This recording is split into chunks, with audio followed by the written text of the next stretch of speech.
A Marinha Mexicana precisava de um bode expiatório, e o único candidato em sua lista era este homem, Juan Francisco Patrón Sánchez, também conhecido como LH2. Eles sabiam onde ele estava se escondendo, em um bairro rico em Nariate, no México, e escolheram capturá-lo em uma operação rápida à meia-noite. Mas quando ele resistiu, a Marinha respondeu com uma força tão mortal que chocou o mundo. Um helicóptero choveu balas em uma área residencial. Quem era LH2 realmente? E o que exatamente ele fez para merecer esse modo de execução impiedosamente violento? A morte de LH2 foi uma mensagem do México para os Estados Unidos. Na época de sua morte, ele era o chefe da divisão de Nariate, do cartel Beltrán Leiva. Mas esse cartel era uma sombra de seu antigo eu. Todos os seus membros fundadores foram mortos, ou estavam na prisão. Para qualquer observador casual, ele não era tão poderoso, influente ou brutal, como qualquer um de seus contemporâneos. Mas, na realidade, LH2 provavelmente era um dos mais poderosos comerciantes ilegais operando a partir do México, e sua existência era tão problemática que incomodou os Estados Unidos. Então, o governo mexicano decidiu eliminá-lo. Mas isso levanta mais perguntas, porque se você é como eu, provavelmente está se perguntando que tipo de poder LH2 teria tido e por que isso provocou uma cisão entre o México e os Estados Unidos. Para responder a essas perguntas, precisamos de contexto. Primeiro, precisamos entender como o cartel Beltrán Leiva passou a existir, como funcionava e como seu modo de operação se tornou o fator decisivo na morte violenta de LH2. Na década de 60, El Chapo não era um grande comerciante legal, mas felizmente para ele, tinha a lealdade de 4 irmãos, os irmãos Beltrán Leiva, membros fundadores do cartel homônimo. No início dos anos 2000, eles haviam construído um império formidável e estavam expandindo para o território problemático do cartel do Golfo. Alguns anos depois, começaram a reivindicar territórios ao norte do país e a cimentar sua presença. Eles formaram uma forte aliança com o cartel de Sinaloa de El Chapo, a ponto de o mais novo dos irmãos, Alfredo, casar-se com uma prima de El Chapo. Em 2002, El Chapo os encarregou de uma facção de segurança do cartel de Sinaloa, que eles executaram com eficiência implacável. Os irmãos tornaram-se uma ameaça nacional. No entanto, a ameaça que representavam era diferente do cartel de Sinaloa. Eles não eram apenas implacáveis e violentos, também eram calculistas e estratégicos. O cartel Beltrán Leiva, liderado pelo irmão mais velho, Arturo, perseguiu incansavelmente a influência que o dinheiro e a intimidação poderiam comprar. Era exatamente como nos filmes. Com o tempo, Arturo tinha contatos em todos os lugares, na polícia, nas forças armadas e no judiciário. Ele até se infiltrou no escritório da Interpol no México, o que significava que todas as administrações que tentaram combater o comércio ilegal enfrentavam sabotagem interna. Arturo estava sempre vários passos à frente de quem queria derrubar ele, seus irmãos ou qualquer cartel com o qual estavam afiliados. Como você pode imaginar, os irmãos tornaram-se uma prioridade para o governo mexicano. O primeiro a ser retirado foi Alfredo, o mais novo, e em janeiro de 2008 ele foi detido pelo exército mexicano em um aeroporto sob as circunstâncias mais suspeitas. Suspeitas porque Arturo não recebeu nenhuma informação do golpe em seu irmão mais novo. Para piorar as coisas, alguns meses depois da captura de Alfredo, o filho de El Chapo, Arquivaldo, foi libertado da prisão no que parecia ser um acordo com o governo. Também era de conhecimento comum que El Chapo passou a não gostar de Alfredo por causa de seu estilo de vida extravagante. Então, quando foi capturado, Arturo suspeitou que El Chapo havia vendido seu irmão mais novo, e quando o filho de El Chapo foi misteriosamente libertado, seus temores foram confirmados. Convencido da traição, Arturo travou uma guerra contra El Chapo e o cartel de Sinaloa. Ele sequestrou e executou o filho de El Chapo. Paranoico, Arturo sabia que o outro golpe estava em andamento, e desta vez era o seu pescoço na linha. A primeira oportunidade de eliminar Arturo veio em 11 de dezembro de 2009. O homem estava realizando uma festa de de Natal em um estado rico, em uma cidade na fronteira com Cuernavaca. De repente, a Marinha Mexicana o cercou e tentou capturá-lo, mas cometeu o erro de subestimar o comerciante ilegal. Arturo lutou contra eles em um impasse e conseguiu escapar. A única graça salvadora da Marinha Mexicana era a inteligência deles. Apesar de sua fuga, Arturo agora era um grande ponto vermelho em seu radar, e eles o rastreavam 24 horas por dia, 7 dias por semana. Uma semana depois, outra oportunidade surgiu. Mais uma vez, Arturo estava em outra residência, e desta vez a Marinha Mexicana o cercou, como se estivesse em guerra. 200 fuzileiros navais desceram de 2 helicópteros da Marinha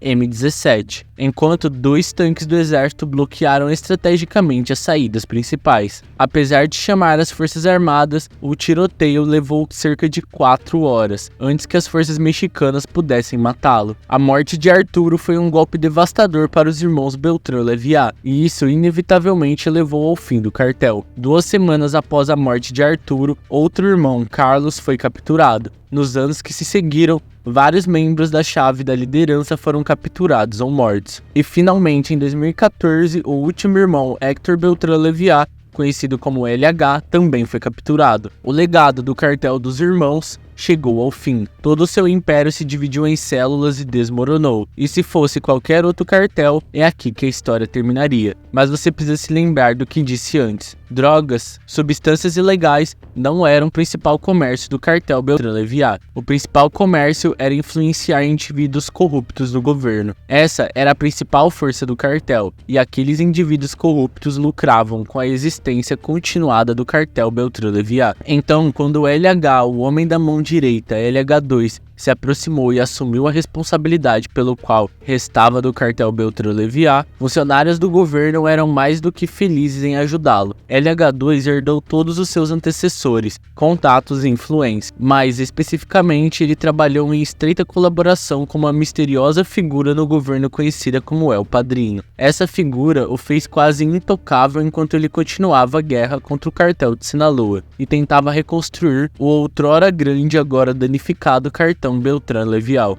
Mas o que LH2 não sabia era que o jogo já tinha mudado em 2012. Em 2012, Enrique Peña Nieto tinha acabado de assumir o cargo de presidência do México, e uma das primeiras coisas que ele fez foi abandonar uma lista de 122 líderes de cartéis que precisavam ser capturados. Nos anos que se seguiram, LH foi capturado, El Chapo foi caçado impiedosamente e pelo menos 100 outros líderes do cartel foram capturados ou mortos. LH2 sobreviveu a este período, até que um certo alguém tomou o assento da presidência da América e abriu uma lata de minhocas que abalaram os corredores do poder do México. Revelou-se que havia jogadores corruptos no governo mexicano que estavam ajudando os cartéis em seu caminho de destruição, ao mesmo tempo que minavam os esforços do México. O nome que se destacou foi El Padrino, mas ninguém sabia a identidade por trás do nome. Mas sabemos que El Padrino não era outro senão o secretário de defesa mexicano em exercício, General Salvador Cienfuegos. Salvador tinha trabalhado em estreita colaboração com Arturo e Héctor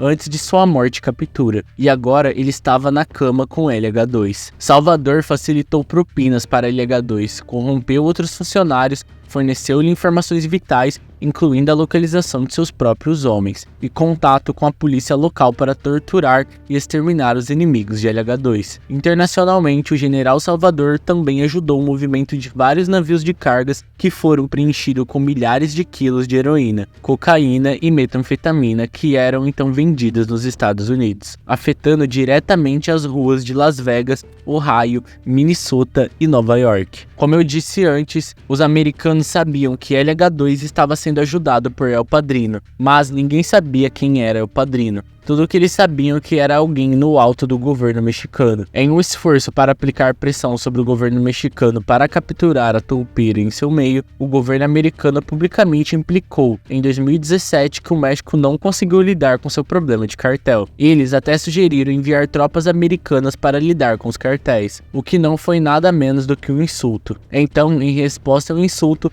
o presidente do México ordenou a captura de LH2. Esses foram os eventos que levaram à morte de LH2. disse. Não foi algum ataque estratégico ao comércio ilegal, era uma questão de preservar o orgulho mexicano, e é por isso que eles não podiam se dar ao luxo de estragar a operação. Eles tinham que provar à América que podiam lidar com seus próprios negócios. Então não é surpresa que, a fim de garantir que LH2 não escaparia, eles usaram um nível de força que não haviam usado antes. A operação estava programada para a noite de 10 de fevereiro de 2017. Eles sabiam que LH2 estava se escondendo em uma casa, em um bairro de classe média alta, com 7 de seus homens armados. Então, eles vieram preparados. De acordo com eles, o plano original era iniciar uma rendição, após cercar a casa com veículos fortemente armados e centenas de forças especiais da Marinha. Eles começaram seu avanço, mas LH2 se barricou com seus homens no andar de cima do prédio e começou a responder com uma quantidade inimaginável de poder de fogo. 2 de seus homens lançaram granadas e dispararam rifles de assalto de dentro do edifício, parando o avanço das forças terrestres. Enquanto isso, outros 2 de seus homens estavam no telhado disparando metralhadoras pesadas contra qualquer coisa que se movesse no chão ou no céu. Mas a Marinha Mexicana não estava pronta para algum tiroteio prolongado. Eles tinham ordens para levá-lo vivo ou morto, então eles escolheram primeiro. Eles autorizaram e chamaram o helicóptero Black Hawk com uma metralhadora montada, capaz de liberar de 3 a 6 mil rodadas de calibre por minuto. Era uma arma usada apenas em zona de guerra, e no entanto, ele estava voando agora sobre o edifício residencial. Eu não posso te mostrar quando o tiroteio começa, mas saiba que todos que precisavam estar mortos morreram naquela noite. As imagens do corpo de LH2 que circulam na internet podem ser melhores descritas como uma versão desfiada de seu ex-eu. As autoridades mexicanas defenderam o uso desse nível de força, afirmando que era um uso necessário de poder de fogo dissuasivo, que era necessário para suprimir tiros de saída da estrutura. O braço da Marinha no comando da operação tuitou: hoje, em um confronto entre criminosos e forças federais, Juan Francisco foi morto com outros 7 cúmplices. A mensagem do México para Washington DC foi alta e clara: podemos cuidar dos nossos próprios negócios, não precisamos da sua ajuda. Mas havia negócios inacabados. O misterioso El Padrino ainda estava ativo e muito vivo. No rescaldo, ninguém conhecia a identidade oculta do General Salvador. Desde o momento em que LH2 foi capturado em 2017 até que ele deixou o cargo em 2020, o General Salvador foi premiado pelos Estados Unidos e pelo governo mexicano por seu envolvimento na luta contra o comércio ilegal de substâncias. Essa fachada desabou quando, depois de sua aposentadoria, os Estados Unidos o prenderam e encarceraram por acusações de lavagem de dinheiro. A DIA prendeu um de seus principais generais do México, Salvador Cienfuegos. Cienfuegos foi preso por acusações de comércio ilegal de substâncias e lavagem de dinheiro. Investigações revelaram sua identidade e ele era o misterioso El Padrino. No entanto,